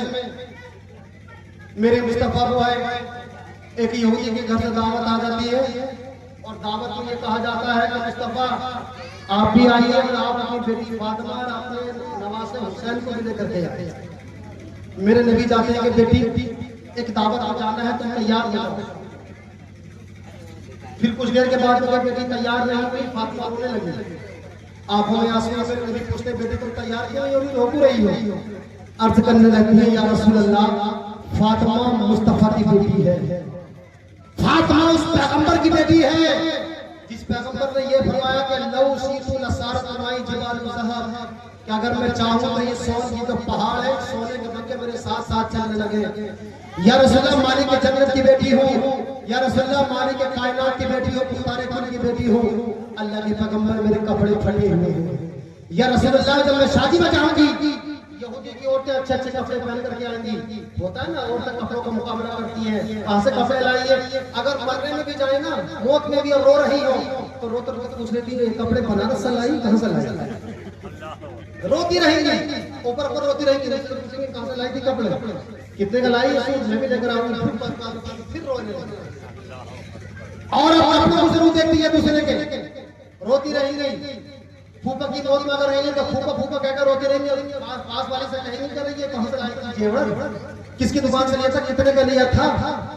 अल्लाह की बेटी फातिमा कहती है, या रसूलल्लाह औरतों के मिजाज आप जानते हो, औरत औरत के कपड़े जरूर देखती है या रसूलल्लाह, औरत औरत के जेवर जरूर देखती है या रसूलल्लाह। अल्लाह के पैगंबर में मुख्तार कायनात की हो, मैं अल्लाह के नबी की बेटी हूं या रसूलल्लाह। मैं दावत में जाऊंगी, यहूदी औरतें अच्छे कपड़े पहन करके आएंगी, ये देखेंगी कि देखो ये मुस्तफा की बेटी है, ये मुख्तार कायनात की बेटी है, इसका हाल देखो, फटे हुए कपड़े पहन के। या रसूलल्लाह मेरी बदनामी नहीं, अल्लाह के पैगंबर है मुस्तफा की बदनामी होगी। अल्लाह के नबी अलैहिस्सलाम फरमाते बेटी यही बात है, मेरे नबी आसमान की जानिब सर उठाते हैं, हजरत जिब्रील जन्नत से कपड़े लेकर के आ जाते हैं। रसूलल्लाह ऐसा लिबास तो कायनात में किसी बेटी ने पहना ही नहीं होगा जैसा मुस्तफा की बेटी पहन करके जाएगी। सुभान अल्लाह, ये बेटी है मुस्तफा की। अगर कोई प्रधान हो जाए अपनी बेटी पे पार दे देता है, कोई प्रधान हो जाए, कोई अगर महल्ले का मेंबर बन जाए, अपनी बेटी को अच्छे से अच्छे कपड़े पहनाता है, अच्छे से अच्छे जेवर देता है, अच्छे से अच्छे शादी करता है। ये मुस्तफा की बेटी है। मुस्तफा की बेटी का हाल ये है।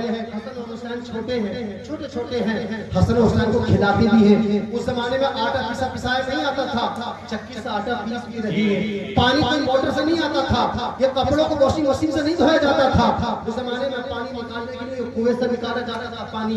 खजूर की रस्सी होती थी। मुस्तफा की बेटी अल्लाह के पैगंबर सल्लल्लाहु अलैहि वसल्लम की शहजादी, ये वो शहजादी है कि जिनके घर में फरिश्ते भी बगैर इजाजत नहीं आते। अल्लामा हसन रजा खान फरमाते हैं, घर जिनके इजाजत घर जिनके जिब्रील भी आते नहीं, कद्र वाले जानते हैं शान इज्ज़त अहले बैत। अल्लाह के पैगंबर हजरत मोहम्मद मुस्तफा सल्लल्लाहु अलैहि वसल्लम की शहजादी हजरत फातिमा को चक्की पीसती हैं पूरी रात, हाथों में छाले पड़ जाते हैं। अल्लाह के नबी की बेटी वही कोने वाली रस्सी लेकर के कुएं पर पहुंचती है, पानी पीछ रही है। एक गरीब औरत आ जाती है, कहती है कि मुस्तफा की बेटी तुम तो बड़ी रहीम करीम हो, थोड़ा सा पानी हमें भी दे दो। पानी उनको दे दिया, फिर दूसरा पानी खींचा, अरे ये बड़े गहरे होते थे। फिर पानी खींचा, अरे तुम जो बड़े लोग हैं उनसे पूछिए किस तरह से पानी कौन से निकाला जाता था। फिर पानी खींचती है, कमजोर औरत आ जाती है, कहती है मुस्तफा की बेटी मुझसे पानी नहीं खींचेगा, पानी मुझे दे दो। मुस्तफा की बेटी को 4 घंटे मुसलसल हो जाते हैं, पानी निकालते कोई न कोई पानी मांगने के लिए आ जाती है। अल्लाह के नबी की बेटी पानी निकाल रही है कुएं से, आपके हाथों में छाले पड़ेंगे तो छाले से खून निकलने लगा। अल्लाह के पैगंबर की बेटी है, मुस्तफा की शहजादी है, कायनात की मालिक है मेरे मुस्तफा की बेटी, मेरे मुस्तफा की बेटी शहजादी। हजरत इमाम हसन की मां है मुस्तफा की शहजादी, इमाम हुसैन की मां है मुस्तफा की शहजादी, मौलाए कायनात हजरत अली की बीवी है मुस्तफा की शहजादी। अरे मेरे आका अफजल अंबिया बिल मुरसलीन की बेटी है मुस्तफा की शहजादी हजरत फातिमा है। हाथों से खून निकलने लगता है, खून हाथों की उंगलियों से ढाई से बाहर आया, हाथों को बंद किया और बगलों से लगाया, हाथ बांध करके बैठी है, हाथ के छाले फूट गए। मौलाए कायनात आ गए, कहने लगे फातिमा क्या बात है, कैसे मुमकिन बैठी हो? ए फातिमा तुम्हें कभी कभी नहीं देखा, रातों रात मुसल्ले पे बैठी रहती हो, नमाज पढ़ती हो, कभी तुम्हारे चेहरे पर थकावट नहीं देखी। फातिमा तुम रातों रात कुरान पढ़ती हो, तुम्हारे चेहरे पर थकावट नहीं देखी। फातिमा तुम सारा दिन रोजा रखती हो, तुम्हारे चेहरे पर कभी भी मैंने भूख के आसार महसूस नहीं किए। फातिमा बड़ी परेशान लग रही है, क्या बात है? अरे मौलाए कायनात ऐसा जिसका शौहर हो, मुस्तफा की शहजादी है, वो ऐसी बीवी भी तो होनी चाहिए। मुस्तफा की शहजादी का हाथ देखे हजरत अली ने अपनी बीवी का हाथों को देखते, फातिमा क्या बात है, कैसे बैठी हो? हाथों को देखा, कहने लगे ए फातिमा क्या किसी ने तुमको कोई तकलीफ दी है, क्या किसी ने तुमको कोई गाली दी है? ए फातिमा क्या किसी ने तुमको बुरा कहा है? बताओ तो सही। अली की बीवी को अगर कोई गाली देने की हिम्मत करेगा तो अली जबान निकाल लेगा। ए फातिमा अगर किसी ने तुम्हारी जालिम निगाह उठाकर देखा हो तो अली के अंदर वो कुव्वत और ताकत है, अली के पास वो तलवार है कि उसकी गर्दन को सर सकती है, उसके गर्दन को धड़ से जुदा कर सकता है। फातिमा बताओ तो सही। फातिमा कहती है कोई बात नहीं, आंखों में आंसू आ जाते हैं। हाथों को देखा, जैसे हाथों की मुट्ठी खोली, छाले खुले और हाथों की खून की फौरन निकलने लगती है। अली का दिल दहक जाता है, अली का कलेजा दहक जाता है। हजरत अली कहते हैं फातिमा मैं खैबर में लड़ा हूं मगर मेरा दिल कभी नहीं कांपा। फातिमा मैंने बदर में भी लड़ाई की है, दुश्मनों के मुकाबले में तलवारों के साए में अली आ गया है, तलवारों की झंझनाहट ऊपर अली का कलेजा नहीं कांपा। ए फातिमा मैंने ओहद में भी लड़ाई की है, मैंने बड़े बड़े दुश्मनों का मुकाबला किया, मेरा अली का दिल कभी नहीं कांपा। फातिमा अली का दिल फटने वाला पता तो सही तेरे हाथ में हुआ क्या है? सजदा फातिमा करते या रसूल या मेरे शोहर नामदार हुआ कुछ नहीं, अपनी क्या बयान की तो सजदा फातिमा को सारे सहारे में अली कहने लगे ऐ फातिमा अभी मैंने देखा है मुस्तफा की बारगाह में, तुम जरा अपने बाबा के घर चली जाओ और जाने के बाद में एक बांगे ले आओ ताकि तुम्हारा काम में हाथ बटाएगी, तुम्हारी में मदद हो जाएगी। मुस्तफा की शहजादी है, हजरत अली की बीवी है, अपने शोहर का हुक्म हटा नहीं सकती थी और चाहती तो नहीं थी मगर चुप के घर से निकलती है। याद रखो मेरी माओ बहनों, मुस्तफा की शहजादी वो है। मुस्तफा की शहजादी के बारे में हदीस में आया है जब कयामत का दिन होगा सारे लोग पुलसरा से गुजर रहे होंगे, पुलसरा से सबकी बेटियां गुजर रही होंगी, बड़े बड़े बादशाहों की बेटियां भी आएंगी, बड़े बड़े शहंशाहों की बेटियां भी आएंगी, पर प्रधानमंत्री की बेटी भी गुजरेगी, होम मिनिस्टर की बेटी भी गुजरेगी, और सीएम की बेटी भी गुजरेगी, आलिम की बेटी भी गुजरेगी, उलमा की बेटियां भी गुजरेगी, आफ्ताब की बेटियां भी गुजरेगी, अब्दाल की बेटियां भी गुजरेगी। मगर जब मुस्तफा की बेटी की बारी आएगी तो अल्लाह की जानिब से हुक्म होगा, ए फरिश्तों, ए क़यामत वालों, ए अहले महशर, अतरिकु वुजूहकुम लिअन्ना बिन्त मुहम्मद मुस्तफा सल्लल्लाहु अलैहि वसल्लम तमर्रु मिनहा हुना। ए अहले महशर, अपने सरों को झुका लो, अपनी निगाहों को नीचे कर लो, इसलिए कि इस वक्त मुस्तफा की शहजादी का गुजर होने वाला है, हसनैन की मां का गुजर होने वाला है, हुसैन की मां का गुजर होने वाला है, जन्नत की सरदार का गुजर होने वाला है। मुस्तफा की बेटी का गुजर होने वाला है। अरे मौला कायनात कायनात विलायत के शहंशाह हजरत अली की बीवी का गुजर होने वाला है। ये वो अजीम खातून है, मुस्तफा की शहजादी है। हजरत अली ने कहा कि जाओ अपने बाबा के घर चली जाओ। कब जाती है? दिन के उजाले में कभी नहीं जाती है। जब रात का अंधेरा छा जाता है लोग अपने घरों में जाकर सो जाते हैं। जब देखते कोई मर्द रास्ते में नहीं होगा, छुप के अपने सर को छुपा करके अपने घर से निकल कर बाप के घर जाती है अम्मा आयशा हजरत उम्मुल मोमिनीन हजरत सिद्दीक़ा रज़ियल्लाहु ताला अन्हा घर पर है। पूछा कि बाबा कहाँ है? कहने लगे अभी तुम्हारे वालिद मस्जिद नबवी से अभी घर वापस नहीं आए हैं, ना मालूम कब आएंगे। वापस आ गई, परेशान सी थी। मौला हुजूर अहमद मुस्तफा मोहम्मद मुस्तफा सल्लल्लाहु अलैहि वसल्लम कायनात के ताजदार जब घर वापस जाते हैं उम्मुल मोमिनीन हजरत सिद्दीक़ा अर्ज़ करते हैं या रसूल अल्लाह अभी फातिमा आई थी मगर फातिमा के चेहरे पर परेशानी के आसार थे। मेरे नबी नसीरा कलेजा के हक गया। फौरी तौर पर वापस आए, फातिमा के घर पहुंचे। कहा बेटी क्या तुम मेरे पर घर आई थी? अर्ज करने लगी हाँ रसूल अल्लाह मैं नहीं आई थी, अली ने मुझे भेजा था। मेरे नबी के बेटी से पूछते हैं ए बेटी बताओ तो सही क्या बात है, क्यों आई थी, अली ने क्यों भेजा था? आज परेशानी के आसार क्या है? वही खून की फुहारा हासिल कर रही थी, खून के कतरे हाथों से टपक रहे थे। अल्लाह के पैगंबर ने जब हजरत फातिमा ज़हरा के हाथों से खून की बूंदें टपकती हुई देखी, मुस्तफा कहने लगे बेटी जंगे ओहद में तुम्हारे बाबा का दंदारे मुबारक शहीद हो गए, तुम्हारे बाप का जिगर कभी नहीं मिला। ए बेटी अमीर हमजा को शहीद होते हुए अपनी आंखों से देखा है। एक और अपने अमीर हमजा के कलेजे को चबा लिया था मगर तुम्हारे बाबा का दिल इतना नहीं घबराया। ए बेटी बद्र में तुम्हारा बेटा तुम्हारा बाप तने तनहा 370 साहबा को लेकर सारी दुनिया के कुफार के मुकाबले में खड़ा हो गया मगर तुम्हारे बाबा जी ने घबराया। बेटी तुम्हारे हाथों को देखकर जी घबरा रहा, बताओ तो सही बेटी हुआ क्या है? बेटी कहने लगी या रसूल अल्लाह रातों रात चाकी पीसती हो, दिन में पानी निकालती हो, हाथों में या रसूल अल्लाह छाले पड़ गए। अली से देखा न गया कि हटे जाओ अपने बाप के घर चले जाओ, एक बात ले आओ। अल्लाह के पैगंबर ने जब ये सुना मेरे नबी के तेवर बदल गए। अल्लाह के पैगंबर फरमाते हैं क्या तुम अली ने भेजा है? आजकल मिलती या रसूल अल्लाह हाँ अली ने भेजा है। मेरे नबी फरमाते सही कहती हो अली ने भेजा है। मेरे नबी से अर्ज करती हाँ या रसूल अल्लाह अली ने भेजा है। मेरे नबी फरमाते अब तो दे देता मगर अली ने भेजा है, अब कुछ नहीं दूंगा। मेरे नबी फरमाते तो मैं एक वजीफा देता हूँ, वजीफा पढ़ो तो इससे बेहतर है। इसलिए कि अली के कहने पर अगर मैंने तुम्हें बांधी दे दी तो मेरी सुन्नत बन जाएगी और मेरी दुनिया के नौजवान औबाश अपनी बीवियों को तंग करेंगे और कहेंगे कि मुस्तफा की सुन्नत है बीवियों को उनके घर भेजना हजरत अली की सुन्नत है, जाओ मांग कर लाओ और मांगने पर बेटी को देना मुस्तफा की सुन्नत है। बेटी में यह पिता अपनी कौम को अंदर पैदा नहीं करना चाहता, तुम कुछ और मांगती तो वो दे देता मगर मुस्तफा की बेटी हो, कायनात की सरदार हो मगर मुस्तफा तुमको बांधी नहीं दे सकता। इसको सुनिए सुभान अल्लाह, नारे तकबीर, नारे रिसालत, ताजदारी मदीना कॉन्फ्रेंस, हाय हाय हाय, जिंदाबाद जिंदाबाद जिंदाबाद। फातिमा जैसी माँ होती है और हुसैन जैसे बेटे होते हैं। फातिमा जैसी माँ होती है तो हसन जैसे बेटे होते हैं। यही हुसैन है कि करबला के सरजमीन पर दुश्मनों ने आकर उनके सर को तन से जुदा कर दिया मगर होठ हिल रहे हैं, लबे मुबारक कुछ कह रहे हैं। दुश्मनों ने कान लगाया तो पता चला कि हजरत इमाम हुसैन कुरान पढ़ रहे हैं। कुरान क्यों पढ़ा?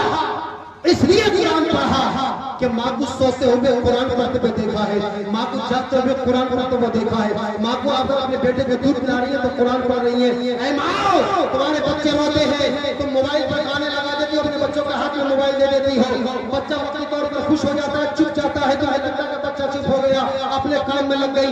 मगर सोची तो सही तुमने अपने बच्चे के हाथ में क्या दे दिया है? अरे बच्चे के हाथ में तुमने बच्चे गाने दिए है, तुम गाना ना चलाती, अपने बच्चे के हाथ में तुम सूरह रहमान चला करके अपने बच्चे के हाथ में कुरान देती, तुम्हारा बच्चा हाफिज़ कुरान बनता। अपने बच्चे के हाथ में मुमताज तानवी की कोई नाम नकार करके दे देती, इसके रिसालत के तराने उसके सीने पर गिरते को भी आशिक रसूल बन करके पैदा होता। तुमने अपने बच्चे को गाने सुना है, वो सिंगर नहीं बनेगा तो क्या बनेगा? तुमने एक्टर की एक्टिंग सिखाई है, तुम्हारा बच्चा अगर एक्टर नहीं बनेगा तो क्या बनेगा? अरे सिखाना है अपने बच्चों को कुरान पढ़ना सिखाओ। ओ माओ तुम रोज कुरान पढ़ो, ओ माओ तुम सजदे करो, तुम्हारे बच्चे सारी दुनिया में सजदे करते फिरेंगे। तुम्हारे बच्चों के सामने कुरान पढ़ो, तुम्हारे बच्चे सारी दुनिया में कुरान पढ़ पढ़ कर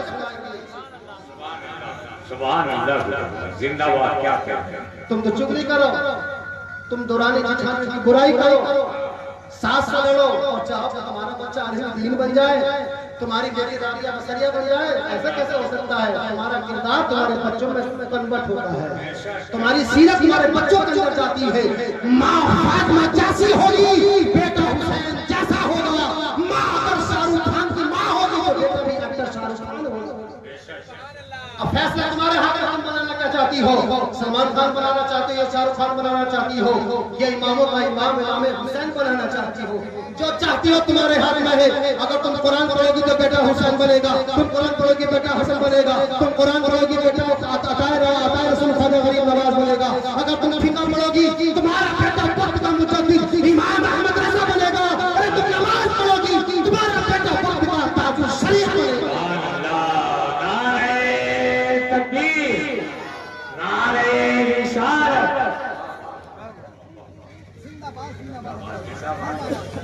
मुस्तफा की शहजादी का किरदार तो पैदा करो।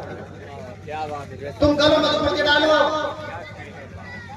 रास्ते में घूमो, सर तुम्हारा बिखरा हुआ है। क्या तुम मुस्तफा की शहजादी से भी बड़ी ज्यादा बड़ी हो? मुस्तफा की शहजादी वो है जो जीते जी हुक्म दे दिया गया कि बख्शी बख्शाई।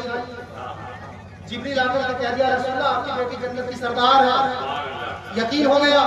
अरे किसी को यकीन अगर हो जाए मैं जीत जाऊंगा, मतलब जीत रहा हूँ, वो तो नहीं जाती। किसी प्रधान को यकीन हो जाए कि मैं 100-200 वोटों से जीत रहा हूँ, तो फिर दुश्मन कहता है अरे मुझे उसकी वोट की जरूरत नहीं, मतलब जीता हुआ हूँ, नहीं मांगता वोट। जिसे मालूम हो जाए मैं जन्नती हूँ तो बोलने का अमल क्यों करेगा? अरे मुस्तफा की बेटी है, जन्नती जवानों की सरदार है, जन्नती औरतों की सरदार है। नमाज का हाल ये है, मगरिब के बाद जब सजदे में मुसल्ले पर जब बैठती है तो सजदा करती है, सारी रात गुजर जाती है। अल्लाह की बारगाह में हाथ उठा करके कहती है मौला अपने बेटे हुसैन के लिए दौलत नहीं मांग रही हूँ, अपने बेटे हसन के लिए खूबसूरत बहू नहीं मांग रही हूँ, अपने बेटे हसन के लिए दौलत नहीं मांग रही हूँ, हुकूमत का सवाल नहीं कर रही हूँ, दौलत का सवाल नहीं कर रही हूँ, शोहरत का सवाल नहीं कर रही हूँ। ए मौला कोई रात इतनी बड़ी बना दे, तेरी बेटी फातिमा तेरी बारगाह में जी खोल खोल तेरी बारगाह में सजदा कर। सुभान अल्लाह, सुभान अल्लाह, सुभान अल्लाह। कौन कह रही है? ये वो कह रही है इसके बारे में कहते जन्नती औरतों की सरदार है। ये वो कह रही है तो कहा गया कि ये हुसैन की माँ है, अली की बीवी है, जन्नती नौजवान औरतों की सरदार है। उस औरत का हाल है सुबह उठती है तो कुरान पढ़ रही है, सारा सारा दिन कुरान पढ़ती है। हुसैन कुरान पढ़ते हुए देखते हैं, हसन कुरान पढ़ते हुए देखते हैं, इमाम हुसैन ने माँ को कुरान पढ़ते हुए देखा है, नमाज में कुरान पढ़ते हुए देखा है, सुबह में कुरान पढ़ते हुए देखा है।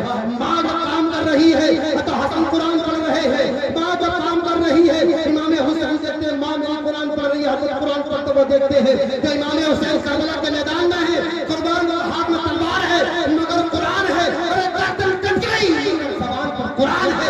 ये माँ की सीरत का असर है, माँ की सीरत का किरदार।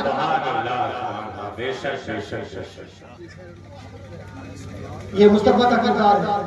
और जब ये इल्म चलता है सारी दुनिया को रोशन करने वाला, ये मेरे नबी की बेटी मुस्तफा की शहजादी हजरत फातिमा को ज़हरा इल्म का नुक्ता-ए-आगाज़ पर नजर आती है।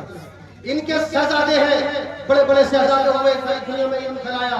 कहीं भी जाकर देखिए उनकी फोटो जाकर के मुस्तफा की शहजादी को जाकर के जाती है, उनकी माँ मुस्तफा की शहजादी जरूर बनी। इल्म की रोशनी फैली है इस घर से, इल्म के नूर बिखरे हैं इस घर से, नूर की निगाहें बहती हैं इस घर से, अरे नूर के तारे फूटे इस घर से, इल्म की शमा जली है इस घर से, इल्म की खैरात बढ़ती है इस घर से, इल्म पता है इस घर से, इल्म की शुआएं सारी दुनिया को भीख मिली इस घर से। मैं एक मिसाल पेश कर दूं और अपनी बात को खत्म करता हूं। आइए एक नाम सुना होगा, सैयद इमाम जाफर साहब बहुत बड़े साहिब हैं। उनके जमाने में मदीने में बहुत बड़ी मौसीकी थी। सैयदना इमाम हुसैन के 3 बेटे थे। एक बेटे अली असगर जो करबला में शहीद हो गए, अली असगर। दूसरे बेटे थे अली अकबर, ये जवान थे, ये भी करबला में शहीद हो गए थे। बीच के बेटे थे अली औसत, मिडिल अली, इनका नाम था ज़ैनुल आबिदीन। ये बीमार थे, करबला में रन में नहीं गए, शहीद नहीं हुए। इनके बेटे हैं इमाम बाकिर, और इमाम बाकिर के बेटे हैं इमाम जाफर सादिक ये खानदान मुस्तफा की, ये खानदान मुस्तफा के एक बेहतरीन आलिम, ये खानदान मुस्तफा के इल्म के चराग, ये खानदान मुस्तफा के दुनिया के सबसे बड़े साइंटिस्ट हैं। और जरा बता दे, हमने तो इनको मूड़ी में लाकर के घेर दिया। 2 महीने के बाद रखा पा रहा है, हम कहेंगे लाओ बनाओ पूड़े, बनाओ पूड़ी। इमाम जाफर सादिक की फातिहा और बात खत्म। जानते इमाम जाफर सादिक का स्टेटस क्या है? इमाम जाफर सादिक दुनिया के सबसे पहले साइंटिस्ट हैं। इमाम जाफर सादिक दुनिया के सबसे बड़े आलिम कहलाते हैं। दुनिया के बहुत साइंटिस्ट हैं। इमाम जाफर सादिक सबसे पहले केमिकल उसूल आपने दिए हैं। आपने साइंस पर तकरीबन 75 किताबें लिखी हैं। मॉडर्न साइंस पर, मॉडर्न टेक्नोलॉजीज पर इमाम जाफर सादिक ने 75 किताबें लिखी हैं। यूनिवर्सिटी में, यूरोप यूनिवर्सिटी में, बड़ी बड़ी कॉलेजेस में, यूरोप में आप जाइए, आप ऑक्सफोर्ड यूनिवर्सिटी में जाइए, हज़रत इमाम जाफर सादिक की किताबों को पढ़ाया जाता है। आप लंदन यूनिवर्सिटी में जाइए, आप कैलिफोर्निया यूनिवर्सिटी में जाइए, इमाम जाफर सादिक के फलसफे को, उनके नजरियात को, उनकी थ्योलॉजी को, उनकी ज़ूलॉजी को पढ़ाया जाता है। आपने ज़ूलॉजी में बहुत सारी किताबें लिखी हैं, हयात पर, केमिस्ट्री पर, बायोलॉजी पर आपने बहुत कुछ लिखा है। आइए मैं आपको एक मिसाल देता हूँ। चलो सैयदना इमाम जाफर सादिक रज़ियल्लाहु ताला अन्हु, आज दुनिया कहती है यूरोप ने बड़ी तरक्की की है जी, दुनिया में यूरोप ने अंग्रेजों ने तरक्की की है। पूछते हैं कायम तरक्की कर ली, ताकि अंग्रेजों ने कैमरा बनाया, अंग्रेजों ने वीडियोग्राफी का तरीका सिखाया, अंग्रेजों ने हवाई जहाज बनाया, अंग्रेजों ने ऑपरेशन करना सिखाया। नहीं नहीं, ये अंग्रेज तो वो है जिन्होंने मुस्तफा के शहजादों के घरों पे आकर के इल्म की भीख मांगी है, तब वो साइंटिस्ट बने हैं। मुस्तफा के शहजादों ने इल्म की कटोरे भरे हैं, इल्म की भीख ली है, तब जाकर लोग अपने आप को आलिम कहलाए हैं। आइए साइंस का एक खड़ा साइंटिस्ट आता है हजरत इमाम जाफर सादिक की बारगाह में। वो दहरिया था, वो अल्लाह के वजूद का मुनकिर था, वो आकर के इल्म सीखने के लिए आया, मगर सैयदना इमाम जाफर सादिक से सवाल कर दिया। बड़ी दिलचस्प बात बता के मैं आपको जा रहा हूँ, शायद सभी ने सुनी हो आपने। इमाम जाफर सादिक की बारगाह में आया और आने के बाद कहने लगा कि हुजूर मैं आपसे सवाल करना चाहता हूँ। कह के बताओ क्या सवाल करना चाहते हो? मैं मानता हूँ कि आप बहुत बड़े साइंटिस्ट हैं, मैं जानता हूँ बहुत बड़े केमिस्ट हैं, मैं जानता हूँ आप बहुत बड़े आप फिजिशियन हैं, मैं जानता हूँ कि आप एक बड़े साइंटिस्ट हैं, मैं मानता हूँ कि आप एक बहुत बड़े अच्छे कंप्यूटर में मेडिकल साइंस पर आपकी कई किताबें हैं, मैं मानता हूँ कि आप बहुत बड़े मुफस्सिर हैं, मैं मानता हूँ कि आप बहुत बड़े मुहद्दिस हैं, मगर मेरा एक सवाल है, सवाल का जवाब होना चाहिए तो दिल को मुतमईन कर दे, मैं कलमा पढ़ के मुसलमान हो जाऊंगा। वो कौन था? वो दहरिया था। वो दहरिया किसे कहते हैं? जो अल्लाह के वजूद को नहीं मानता। वो एक अंडा लाया और अंडा लाने के बाद में उसको फोड़ा और फोड़ कर कहने लगा इमाम जाफर सादिक से कि हुजूर ये बताइए क्या आप ये कहते हैं अल्लाह ताला हर चीज पर कादिर है, कुरान में है अल्लाह अला कुल्ली शैइन कदीर, ये बताइए कि क्या आपके रब को इतनी कुदरत है कि सारी कायनात इस अंडे के अंदर फंसा दे रहा है? क्या आपके रब के अंदर वो पावर है कि सारी दुनिया को इस अंडे में ला करके रख दे? सैयदना इमाम जाफर सादिक रज़ियल्लाहु ताला फरमाते हैं कि ठीक है तुम आराम करो, सुबह हम तुम्हारे सवाल का जवाब देंगे, अभी रात है, सुबह तुम्हारे सवाल का जवाब देंगे। उसने सोचा ठीक है सुबह को जवाब दे दीजिए। उसने अपने ज़हन में सोचा कि किताबों का मुताला करेंगे, कुरान की आयत ढूंढेंगे। मैं हूँ दहरिया, मैं तो अल्लाह को नहीं मानता, कुरान है अल्लाह का, तो जब मैं अल्लाह को नहीं मानता तो कुरान को क्या मानूंगा? अरे ये हदीस ढूंढेंगे, हदीस से जवाब देंगे। मैं मुस्तफा को नहीं मानता तो मैं हदीस मानूंगा, हदीस मुस्तफा की है। अरे ये फिक़ह में ढूंढेंगे, फिक़ह की किताबों में ढूंढेंगे, फिक़ह भी शरीयत भी मुस्तफा की है, मैं मुस्तफा को नहीं मानता तो मैं हदीस को शरीयत को भी नहीं मानता। सो बड़ा खुश हुआ कि सवाल का जवाब मालूम आइए, रात रात ढूंढेंगे। सैयदना इमाम जाफर सादिक रज़ियल्लाहु ताला के काम में आ गए। सुबह हुई, उस दहरिया को बुलाया, वो बुलाने के बाद पूछा आप क्या सवाल कर रहे थे? ताकि हुजूर मेरा सवाल ये था, ये बताइए मेरे पास ये अंडे का छिलका है, आधा अंडा फोड़ कर आधा अंडा है। कहने लगा कि ये बताइए कि सारी कायनात, आप कहते हैं सारी कायनात का रब अल्लाह है, आपका रब सारी कायनात पर कादिर है, हर चीज पर कादिर है, कि हाँ कादिर है, तो ये बताइए कि आपके रब को इतनी ताकत है कि सारी कायनात उड़ा के संगे में रख दे? इमाम जाफर सादिक कैसे ऐसे करो तुम हमारे घर की छत पर और चारों तरफ ये सामने कैमरे लग रहे हैं ना, इन कैमरों की हकीकत बता रहा हूं। सबसे पहले कैमरे का वसूल किया इमाम जाफर सादिक के कदमों का सदका है, मुस्तफा की बेटी फातिमा के शहजादों का सदका है। ये खैरात है मुस्तफा के दर की, ये खैरात है अली के दरवाजे की, और ये खैरात है मेरे नबी की शहजादी के घर की। इमाम जाफर सादिक फरमाते हमारे घर के छत पर चढ़ जाओ, ताकि कैसे जाओ रे बोले जाओ, बेफिक्र होकर के जाओ और छत पर खड़े होकर के चारों तरफ को देखो, जो कुछ दिखाई दे वो गया छत पे खड़ा हुआ, चारों तरफ उसने दौड़ाई, देखा सब कुछ देखा, पहाड़ भी नजर आया, खजूर के बड़े बड़े दरख्त नजर आए, आसमान नजर आया, बड़ा सा सूरज नजर आया, आसमान देखा, जमीन दूर दूर तक देखी, सब कुछ देखा। देखने के बाद नीचे आ गया। सैयद इमाम जाफर सादिक फरमाते बताओ क्या क्या देखा? वो कहने लगा कि मेरे सवाल से सका चालू होता, मैं यही बता तो सही क्या क्या देखा? कहने लगा कि मैंने पहाड़ देखा।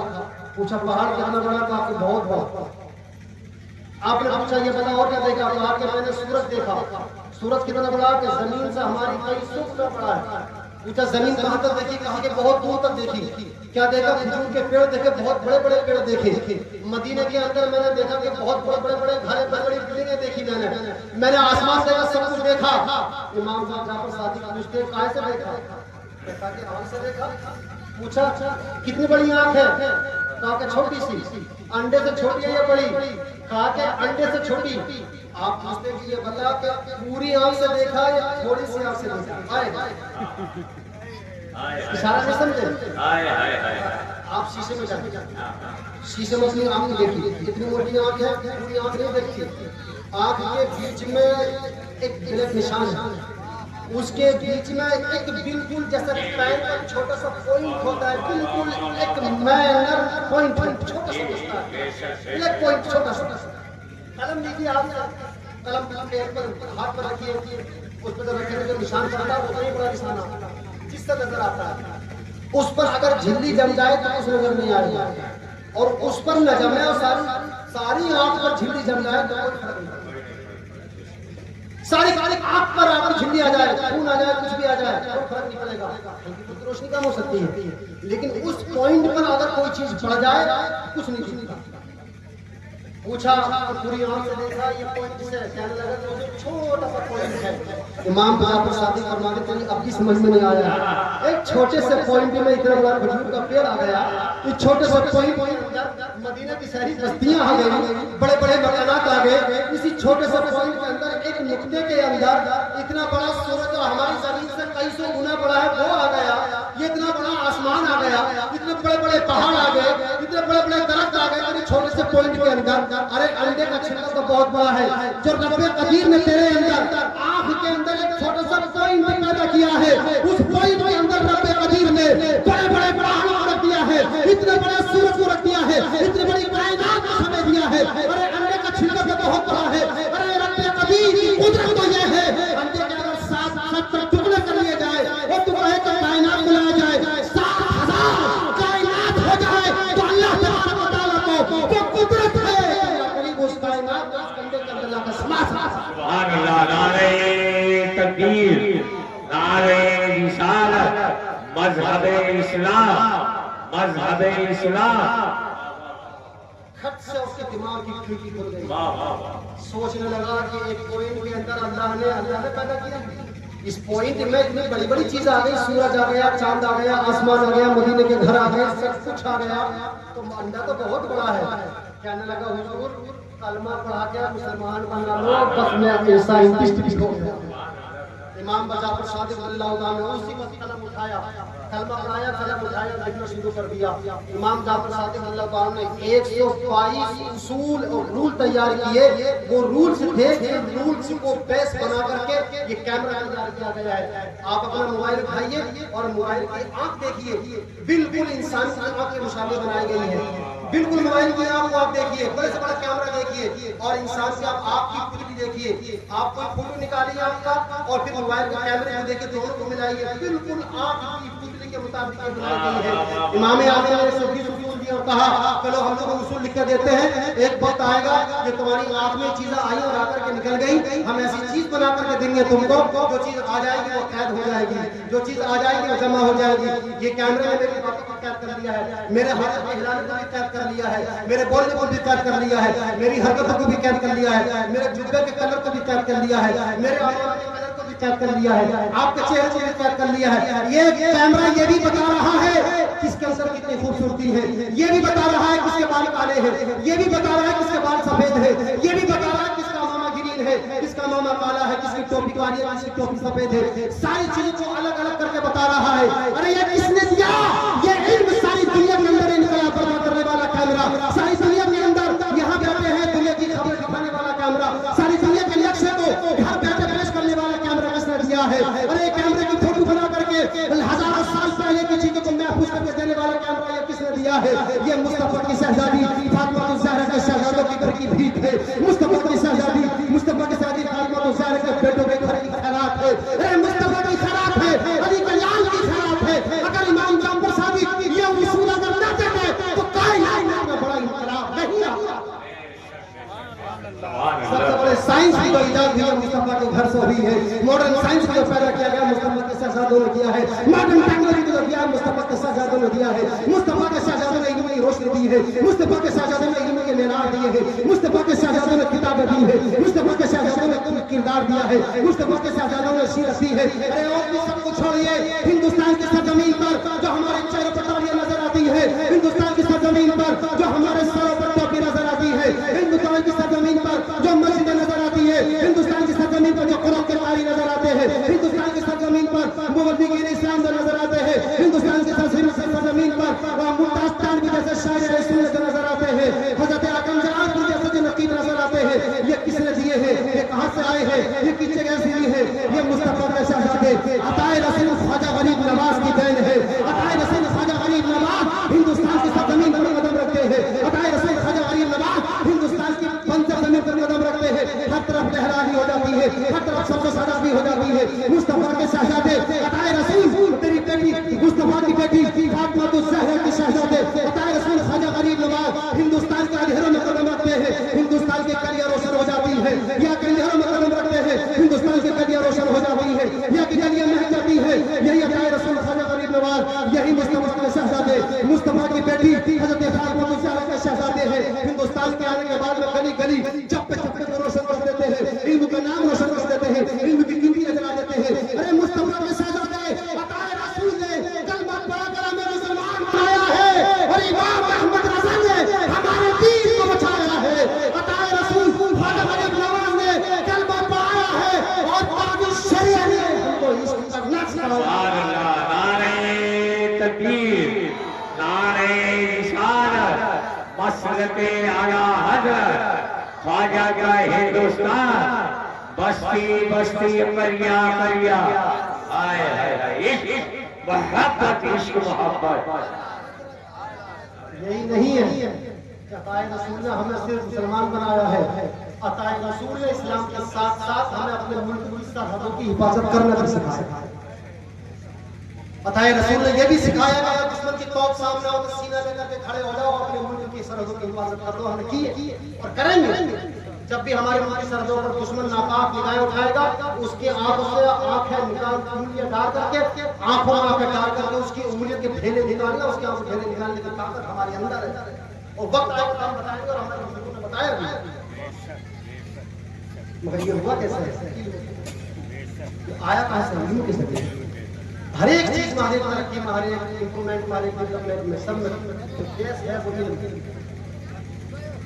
मुस्तफा के गुलामों, मुस्तफा के मुसलमानों, मैं आपसे कह करके जा रहा हूँ कि आप अपने बच्चों को जरूर पढ़ाओ। आप खाओ, अगर आधी रोटी भी न मिले तो एक वक्त भूखे रह लो और अपने बच्चों को पढ़ाओ। आने वाला वक्त हमारे मालिक होंगे, हमारे प्रोफेसर होंगे, हमारे डॉक्टर्स होंगे, हमारे इंजीनियर्स होंगे, हमारे साइंटिस्ट होंगे। अरे एक ही साइंटिस्ट था, उसने हिंदुस्तान की एटॉमिक पावर दी। हम तो बड़े पावरफुल हैं, इसलिए हम नहीं है। ये मुस्तफा की पावर है, ये कुरान की पावर है, ये हमारे बुजुर्गों की पावर है। आप चाहते हो हम कामयाब बने, आप चाहते हो कि तुम्हारे बच्चे हुकूमत करें, तुम चाहते हो कि तुम्हारे बच्चे सुखरू बने, जहां जाए वहीं आप डाल के बात करें, सीधा साधा करके बात करें, जालिम के जुल्म के पंजे को झड़ोड़ दें।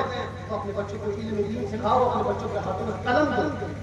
इंशाअल्लाह एक वक्त हमारा होगा कि जिस कौम के पास कलम आता है, इस कौम की जेब में जिसके हाथ में कलम आ जाता है, वो कौम दुनिया के मुकद्दर के फैसले करती है। मोहब्बत की नजर अहले वफा की शान पैदा कर, बुलंदी और पस्ती में जरा पहचान पैदा कर। न हो माहौल से मायूस, दुनिया खुद बना अपनी नई कश्ती, नई आंधी, नए तूफान पैदा कर।